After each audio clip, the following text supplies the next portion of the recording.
My wife betrayed me with my best friend in Seattle. My revenge exposed their lies. I caught her laughing about me on a call with her friend. That laugh ended our future. If this story moves you, don't forget to drop a comment, and subscribe to Revenge Forge for more unforgettable stories that speak to the heart. My name is Adam Wexler. I'm 48, a senior project manager at a mid-sized software firm in Seattle. Life was good.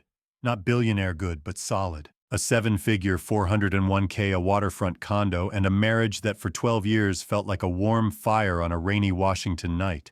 Tara, my wife, was the spark. At 37, she was a rising star in HR at my company, sharp as a tack with a smile that could disarm a boardroom. We met at a tech conference, bonded over bad coffee and worse PowerPoint slides, and built a life together. No kids, just us, a couple of rescue dogs, and a shared dream of retiring early to sail the Puget Sound. Work was my other anchor. I'd spent 15 years climbing the ladder at a firm that built inventory management software, think less flashy than Google, more practical than Microsoft. Annual revenue was around $80 million, enough to keep the lights on and pay me a comfortable $220,000 a year plus bonuses. My best friend Gavin Hatcher was my partner in crime. At 49, he was the company's lead sales director, a silver-tongued charmer who could sell ice to a glacier. We'd known each other since college at UW, where we bonded over late-night coding sessions and cheap beer. Gavin was the guy who'd drag me to karaoke bars, then laugh when I butchered Springsteen. I trusted him with my life. Our company was tight-knit, maybe 200 employees with a culture that felt like family. Tara joined 5 years ago, fresh from a smaller firm, and quickly became the go-to for resolving conflicts or boosting morale. She had a knack for reading people, which made her perfect for HR. Gavin and I mentored her early on, introducing her to the team, showing her the ropes. Watching her thrive made me proud. We'd come home, crack open a bottle of wine, and talk shop, her latest mediation, my latest project deadline, Gavin's latest sales win. Life felt balanced, complete. Then the cracks started showing. It was subtle at first. Tara started working late, just catching up on performance reviews. She'd say, her voice light, but her eyes avoiding mine. She'd always been a night owl, so I didn't think much of it. But the late nights stretched into weeks. She'd come home after 10 p.m., her perfume faintly different, sharper, like citrus and cedar. I'd ask how her day was, and she'd give me a quick smile, then head to the shower. Our dogs Milo and Luna would follow her, but even they seemed confused, whining at the bathroom door. I'm not a paranoid guy. I don't snoop. But one night I couldn't sleep. Tara was still at the office, or so she said. I checked her location on our shared app habit from when we'd coordinate dinner plans. Her phone was at a bar downtown, not the office. My stomach twisted. I told myself it was a team happy hour. No big deal. But when she got home at midnight, smelling like gin and that unfamiliar perfume, she didn't mention any bar. Just kissed my cheek and said, "Long day." The next morning I did something I'd never done. I checked her phone while she was in the shower. Just a glance, I told myself. Her lock screen was a photo of us at Mount Rainier, smiling under a gray sky. I swiped, entered her passcode, our anniversary 0412, and opened her messages. Nothing obvious.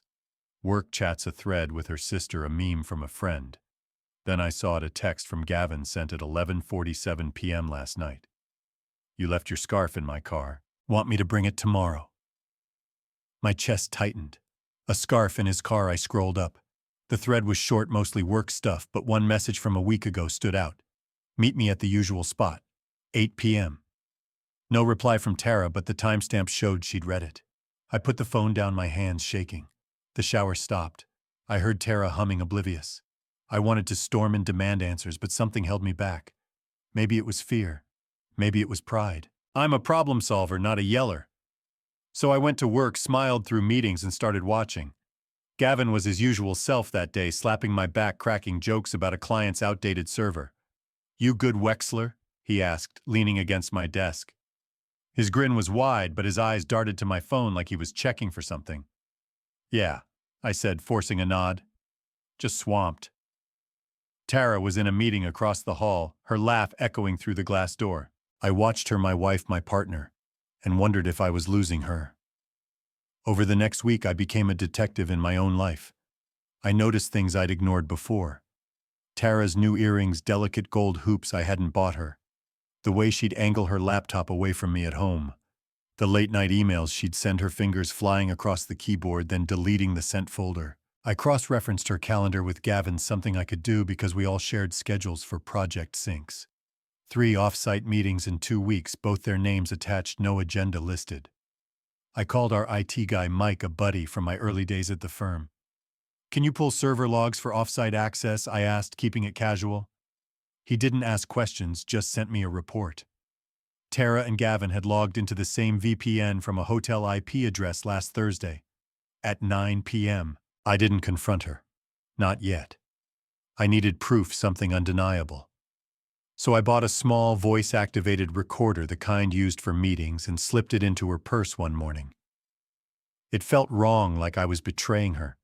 But the alternative, living in doubt, was worse.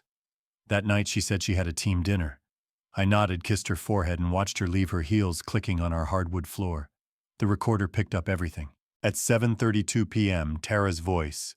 "You sure he's not suspicious?" A man's laugh, low and familiar. "Gavin, Adam. Nah, he's too busy saving the company to notice." My blood ran cold. They were at a restaurant, glasses clinking, her giggle sharp and intimate. "You're bad," she said, playful. "Only for you," he replied. Then silence, the kind that screamed more than words. I stopped the recording, my hands numb. The room spun. My wife, my best friend, in my company. I didn't sleep that night. I sat on our balcony, the Seattle skyline blurred by rain, and planned. I wasn't going to scream or throw punches. That's not who I am. I'm Adam Wexler, the guy who builds systems, solves problems, and stays 3 steps ahead. If they thought they could play me, they were wrong. This wasn't just a betrayal. It was a declaration of war. The next day I called my lawyer, Paul Grayson, a guy I'd known since college. He specialized in corporate law but knew family law too. "I need options," I said, keeping my voice steady. "Discreet ones." Paul didn't pry. He outlined steps: protect assets, gather evidence, consider a PI for harder proof. I hired the PI, a woman named Claire Voss, ex-cop with a no-nonsense vibe. "Give me a week," she said. "You'll know everything." Claire was fast. By day 3, she had photos. Tara and Gavin leaving a downtown hotel, his hand on her lower back. Another shot them in his car, her head on his shoulder. The final blow, a grainy video from a bar's security feed, them kissing in a booth, oblivious to the world. I stared at the screen, my coffee going cold. 12 years of marriage, 20 years of friendship reduced to a 30-second clip. I could have confronted them then. Marched into Gavin's office, thrown the photos on his desk, and watched him squirm. Or waited for Tara at home, played the recording, and seen her face crumble. But that's what they'd expect. A fight tears apologies. I didn't want their regret. I wanted their world to shift the way mine had. So I kept quiet and dug deeper. Claire's next report was a goldmine. Gavin wasn't just sleeping with my wife. He was skimming from the company. Small amounts buried in expense reports, $5,000 here, $10,000 there, funneled to a shell account. I cross-checked with our finance team using my access as a senior manager. The numbers matched. Gavin had been at it for months, maybe years, enough to fund his flashy car, his tailored suits, maybe even those gold hoops on Tara's ears. The betrayal wasn't just personal, it was professional. I met Paul again, this time at a quiet diner outside the city. "Can we nail him?" I asked, sliding the financial records across the table. Paul's eyes lit up.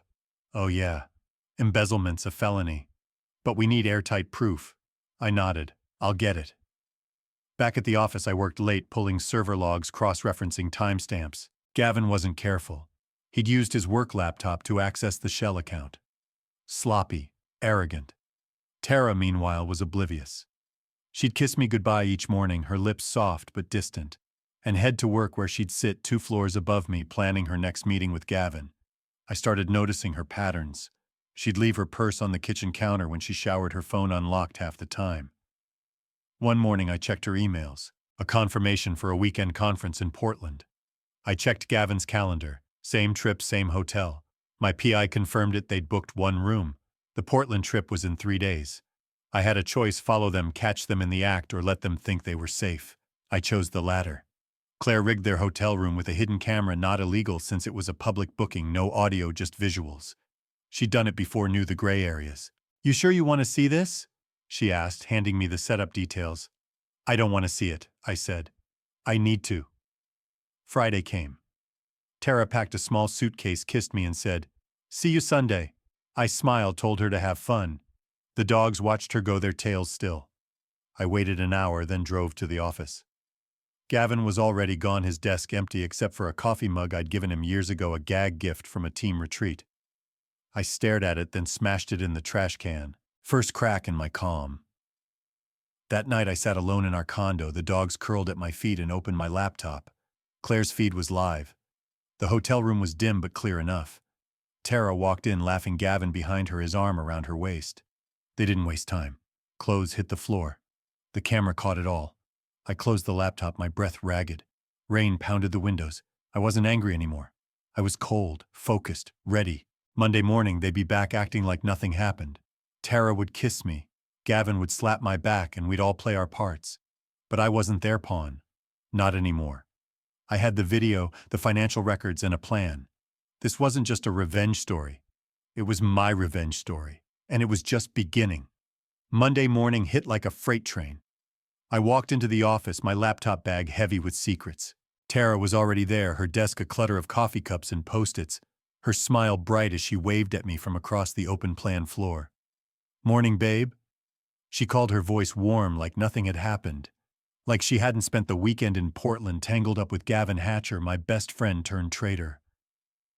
I nodded, my jaw tight, and kept walking. Gavin was in his office, feet up, scrolling through his phone. He flashed me that same old grin, the one I used to trust. "Wexler, you look like you need a coffee," he said, chuckling. I forced a smirk. Long weekend. I sat at my desk, the hum of the office fading into white noise. My screen glowed with project timelines, but my mind was elsewhere. Claire's video from the hotel was burned into my brain, every frame, every laugh, every touch. The financial records were worse. Gavin had siphoned off $150,000 over 2 years, small enough to slip past audits, but enough to fund his double life. I had enough to bury them both, but I wasn't ready to pull the trigger. Not yet. Revenge stories don't end with a single blow. They build layer by layer until the target doesn't see the final strike coming. I opened an encrypted folder on my laptop, where I'd stored everything, the video, the server, logs, the expense reports. Claire had sent a new file that morning, a background check on Gavin. It was dirtier than I'd expected. He'd been married before, back in his late 20s, to a woman named Ellen Carter. Divorced after 3 years, no kids, but the settlement was messy. Ellen had accused him of fraud, claimed he'd hidden assets. The case was dropped for lack of evidence, but it planted a seed. Gavin wasn't just a cheater. He was a schemer, always playing angles. I wondered how much Tara knew. My phone buzzed. A text from Tara: "Lunch today. Thai place." I stared at the screen, my thumb hovering. Part of me wanted to say yes, to sit across from her, study her eyes, see if I could spot the lie, but I couldn't play that game anymore. I typed back, "Swamped. Maybe tomorrow." She replied with a sad emoji. I locked my phone and turned to my monitor. Work was my cover, my alibi. I had a project deadline in 2 weeks, a new inventory system for a retail chain. I buried myself in code, letting the numbers drown out the noise in my head. At noon, I saw them leave together. Tara in her navy blazer, Gavin in his usual tailored suit, laughing as they headed for the elevator. I waited 5 minutes, then grabbed my keys and followed. Claire had taught me how to tail without being seen. Keep distance, blend in, don't stare. They went to a cafe a block away, the kind with outdoor tables and overpriced salads. I parked across the street, my car's tinted windows shielding me. Through my binoculars, I watched them. Tara leaned in her hand, brushing his.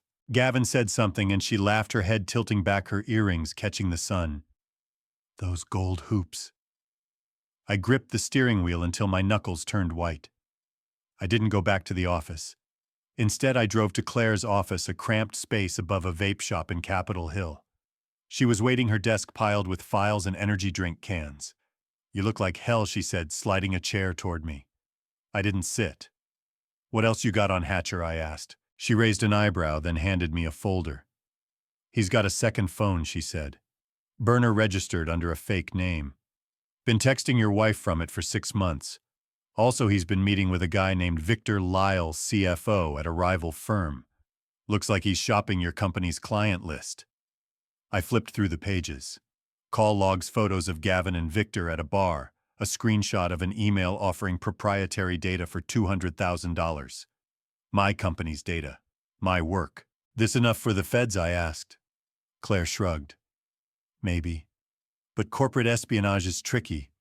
You'd need more to make it stick. I nodded, my mind racing. Gavin wasn't just stealing from me. He was dismantling everything I'd built. Tara was part of it, whether she knew it or not. Back home, Tara was in the kitchen chopping vegetables for dinner.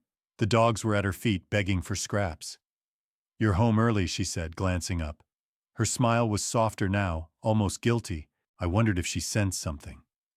Yeah, I said, grabbing a beer from the fridge. Needed a break. She kept chopping, the knife's rhythm steady. I watched her, my wife, my betrayer, and felt the weight of the recorder in my pocket. I'd swapped it out that morning, downloading last night's audio.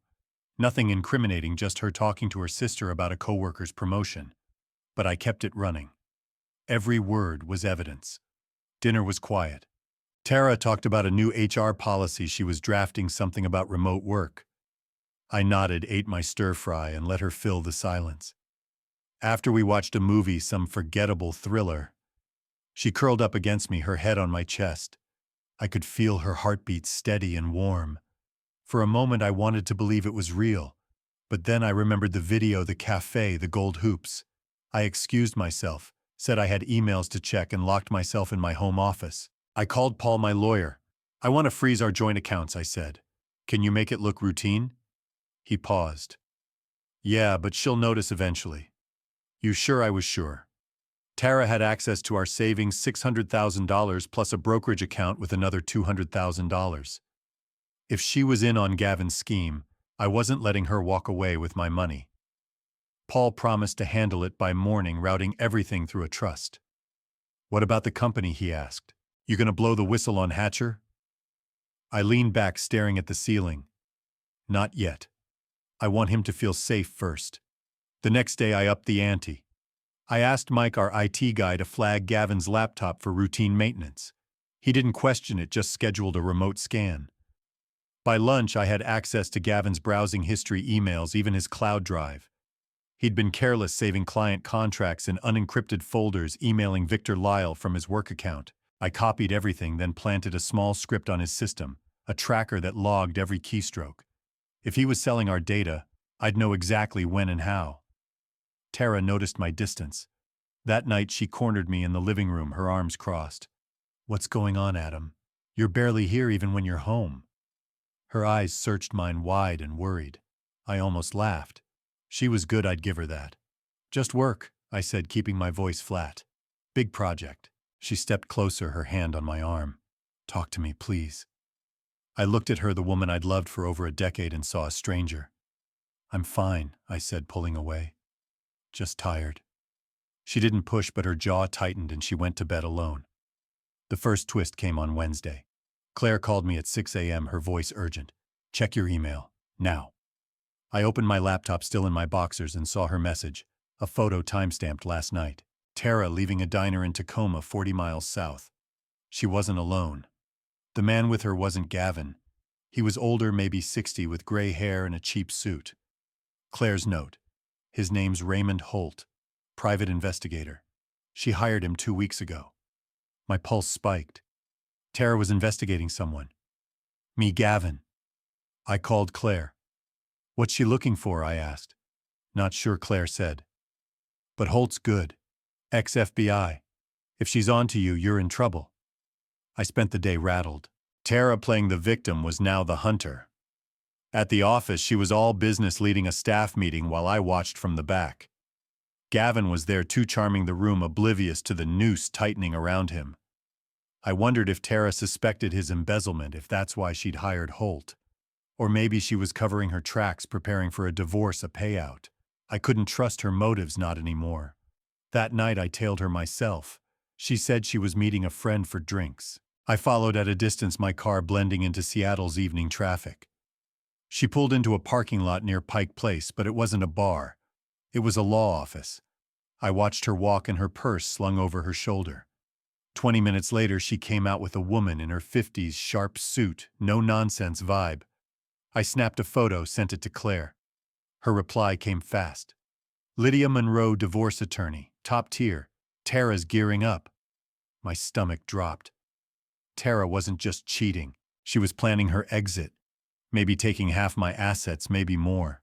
I drove home, the city lights blurring. The dogs greeted me, their tails wagging, but the condo felt empty. I poured a whiskey, sat on the balcony, and replayed everything. Tara's late nights, Gavin's arrogance, the burner phone, the PI, the lawyer. I was surrounded by enemies, and I'd been blind. Then came the second twist. Friday morning, I got an email from an anonymous account. No subject, just a single line: check the company's offshore account. Hatcher's not the only one. Attached was a PDF, a bank statement from a Cayman Islands account I'd never seen. Deposits totaling $300,000 linked to our firm. The account wasn't in Gavin's name. It was in Tara's. I stared at the screen, my coffee cold. My wife wasn't just sleeping with my best friend. She was stealing from the company too. I called Paul immediately. Can you verify this? I sent him the file. He called back in an hour, his voice grim. It's real. The account's active, tied to her personal email. She's been moving money for at least a year. I leaned back, my head spinning. Tara, the woman who'd cried at our wedding, who'd nursed our dogs through surgeries, was a thief. A liar. A mastermind. I'd underestimated her, and it was costing me. I confronted Claire that afternoon. Why didn't you catch this? I asked, pacing her office. She didn't flinch. She's good, Adam. Better than Hatcher. She's been using encrypted apps, routing payments through proxies. I'm digging, but it's slow. I nodded, my mind racing. Tara's PI, her lawyer, her secret account, they weren't just about leaving me. She was building an empire, and Gavin was either her partner or her pawn. I needed to act fast. I met Mike after hours in the office server room, the hum of machines masking our voices. Can you trace her logins? I asked. He hesitated. That's risky, man. If she's got admin access, she'll see me poking around. I slid him an envelope, $2,000 in cash. Do it. He pocketed the money and got to work. By midnight, he had something. Tara had been accessing a hidden folder on the company server labeled HR Archives. It wasn't HR data, it was client contracts, same as Gavin's, but with notes, prices, dates, competitors' bids. She was selling our secrets too, but smarter, cleaner. Saturday, I played normal. Tara and I went to a farmer's market, her idea. She bought peaches, chatted with vendors, held my hand. I smiled, nodded, played the husband. But I was watching. Her phone buzzed constantly, and she'd glance at it, then tuck it away. At one point, she stepped aside to take a call, her voice low. I caught 2 words: Holt and tonight. She was meeting her PI again. That night, I followed her to a warehouse district, my headlights off. She parked near a storage unit where Holt was waiting, a briefcase in hand. They talked for 10 minutes, then he handed her the case. She drove off, and I tailed her to a bank where she used a 24-hour ATM. I couldn't see what she deposited, but I didn't need to. Claire's tracker on Tara's car confirmed it. She'd gone straight to a safe deposit box. Sunday, I got another anonymous email. This time a video clip, low res, from a parking garage. Tara and Gavin arguing. He grabbed her arm. She yanked away, her face furious. The timestamp was last week before Portland. The sender's message: she's playing him too. I watched it again, my heart pounding. Tara wasn't Gavin's lover. She was his boss or his rival or something else entirely. The affair was a cover, a distraction. But for what Monday, I walked into the office with a new plan.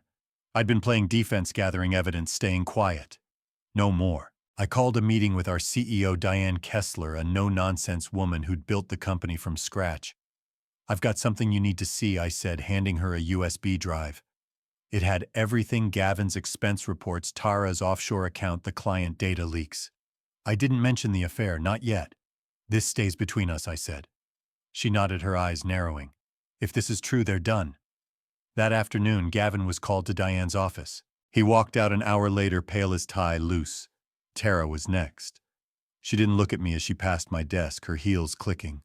I watched the clock, waiting. At 5 p.m., Diane emailed the senior team emergency board meeting tomorrow. Attendance mandatory. I leaned back, my pulse steady. The trap was set. But Tara wasn't done. That night she came home late, her face drawn. "We need to talk," she said, her voice shaking. I followed her to the living room, the dogs watching from their beds. She sat, her hands clasped. "Adam, I know you're hiding something. I hired someone to check on you." My blood froze, what I asked keeping my tone even. She looked me in the eye. "I thought you were cheating. I found your searches, your calls to Paul. What's going on?" I stared at her, the woman who'd turned my life upside down now accusing me. It was a brilliant move, flipping the script, making me the villain. For a second, I doubted myself. Then I remembered the video, the bank statement, the storage unit. "You tell me," I said, my voice low. She flinched just for a moment, then stood. "I'm sleeping at a friend's tonight." She grabbed her bag and left, the door slamming. The dogs whimpered. I didn't move. "Claire called at midnight. Holt's working for someone else too," she said. "Not just Tara. I traced his payments. They're coming from Victor Lyle's firm, the rival CFO." The pieces clicked. Tara and Gavin weren't just stealing from me. They were part of a bigger game, a corporate takeover bid. Victor's company wanted our clients, our tech, our market share. Tara was the inside woman, Gavin the fall guy. And I was the collateral damage. I didn't sleep. I spent the night planning, cross-referencing Claire's data with Mike's server logs. By dawn, I had a new file, proof that Tara had met Victor 3 times in the past month, each time after a major client deal. I sent it to Diane, anonymous, from a burner email. Let her think it came from an whistleblower. The board meeting was in 4 hours. I showered, dressed, and drove to the office, my laptop bag heavier than ever. The meeting was chaos. Diane laid out the evidence, not naming names, but pointing fingers. Gavin tried to talk his way out, his charm faltering. Tara stayed silent, her face a mask. I watched, saying nothing, my heart pounding. Then Diane dropped the bomb. The FBI was involved. Embezzlement, data theft, wire fraud. Gavin's face went white. Tara's hands trembled. I leaned back, my expression neutral, but inside I was roaring. After the meeting, Tara cornered me in the hall. "Did you do this?" she hissed, her eyes blazing. I looked at her, my wife, my enemy, and said, "You did this to yourself." She stared, then walked away, her heels echoing. Gavin was gone by lunch, escorted out by security. Rumors spread fast: embezzlement, termination, maybe jail.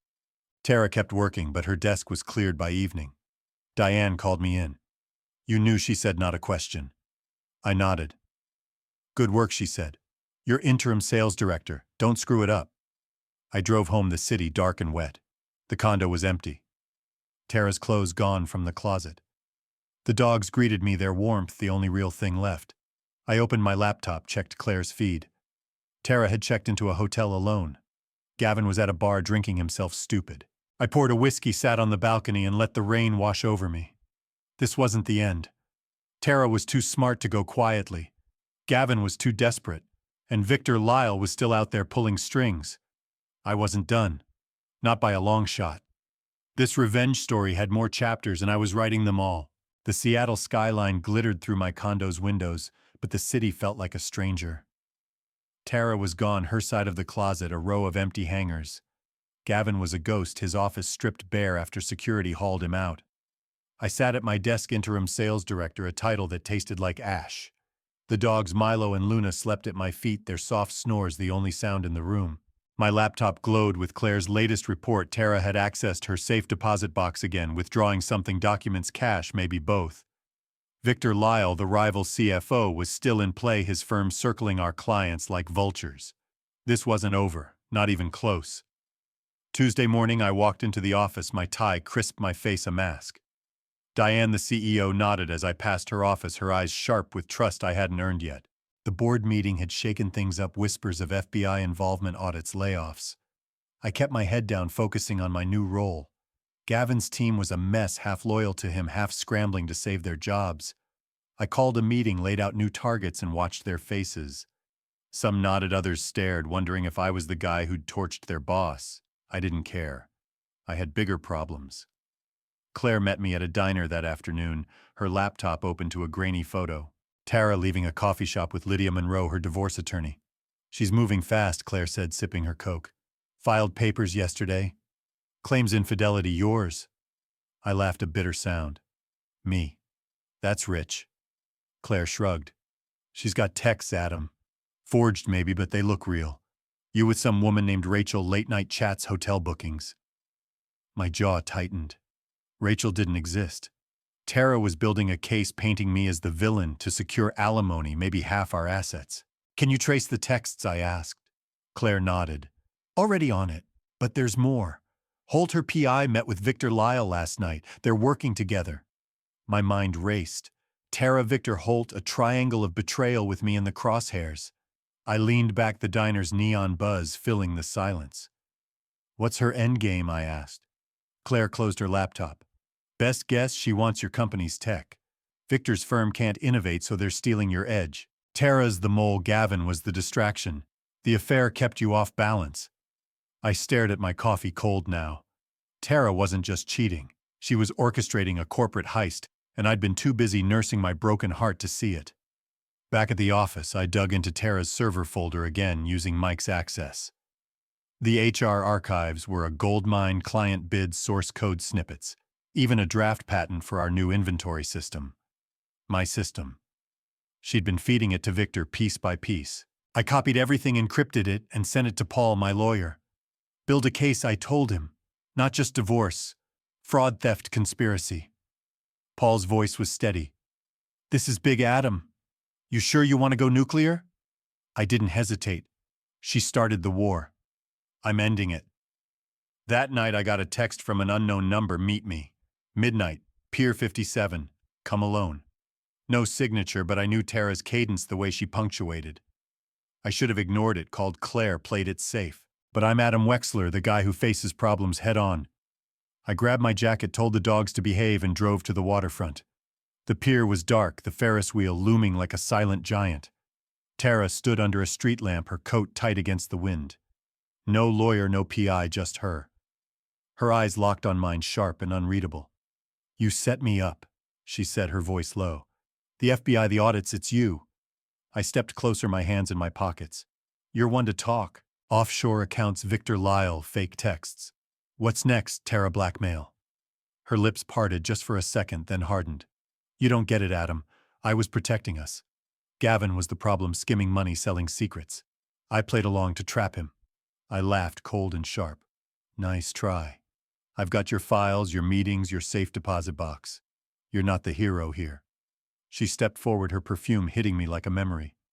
You think you know everything, but you're blind. Check your email. Now. I hesitated, then pulled out my phone. An anonymous message sent an hour ago. A video clip shaky from a car's dashcam. Gavin meeting Victor Lyle in a parking lot, handing over a USB drive.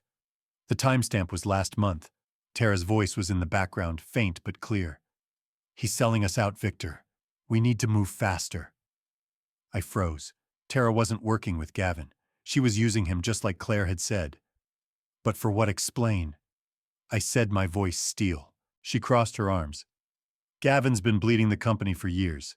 I found out 6 months ago, tried to tell Diane, but she wouldn't listen without proof. So I got close to him, played his game.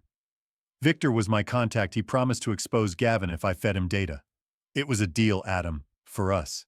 I stared at her, my wife, my enemy, her words twisting like a knife. You slept with him, I said. I saw the video.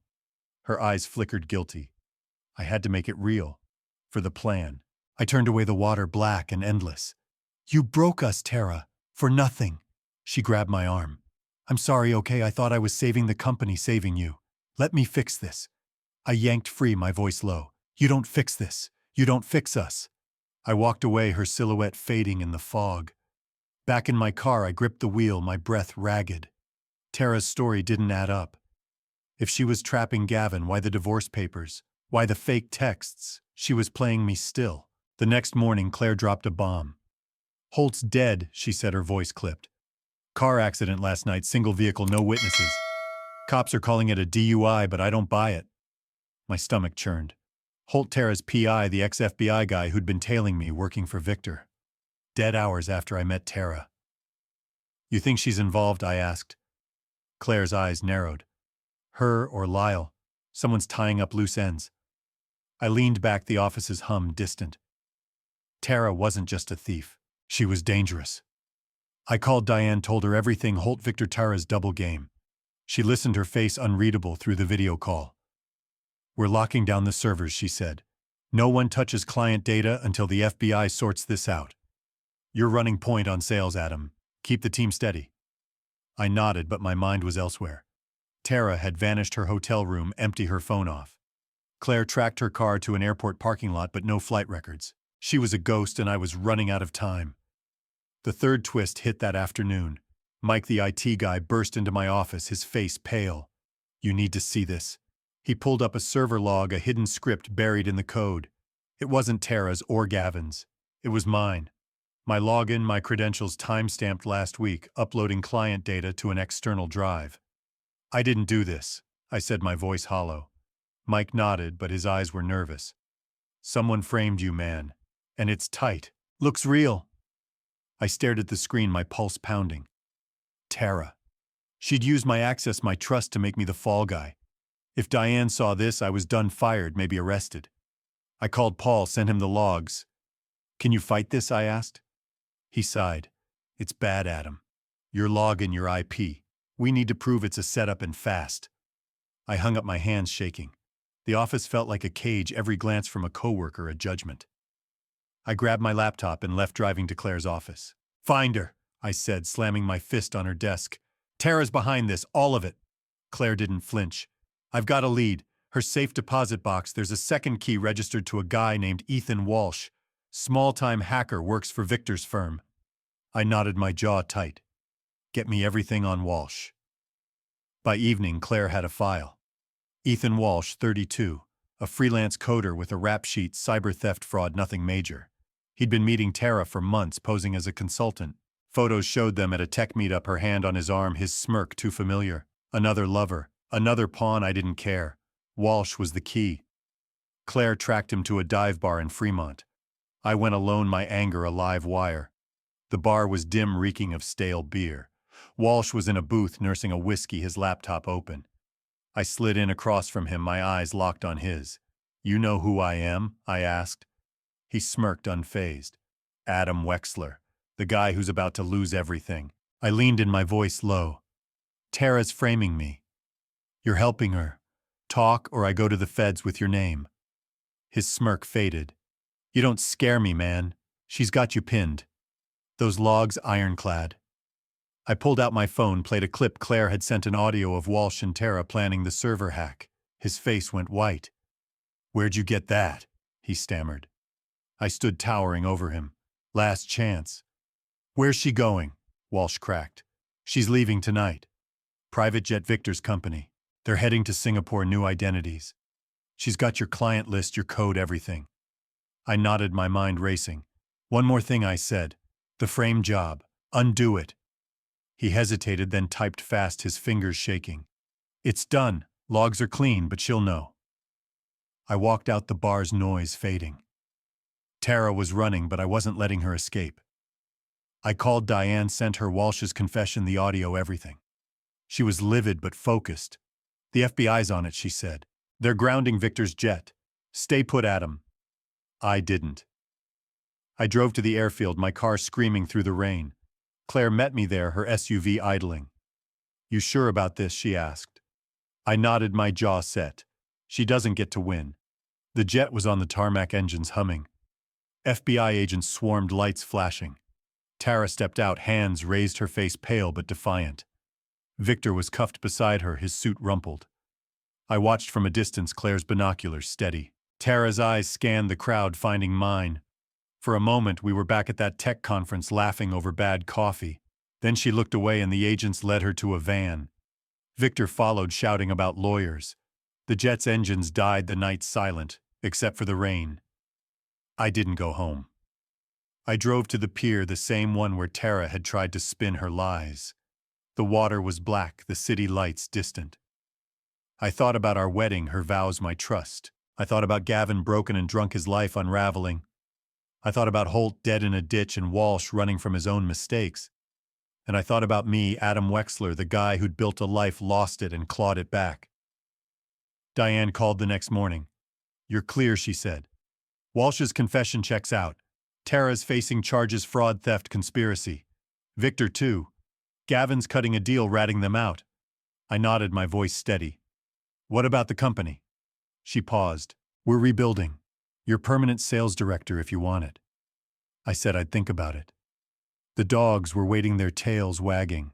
I needed them more than a title. Weeks passed.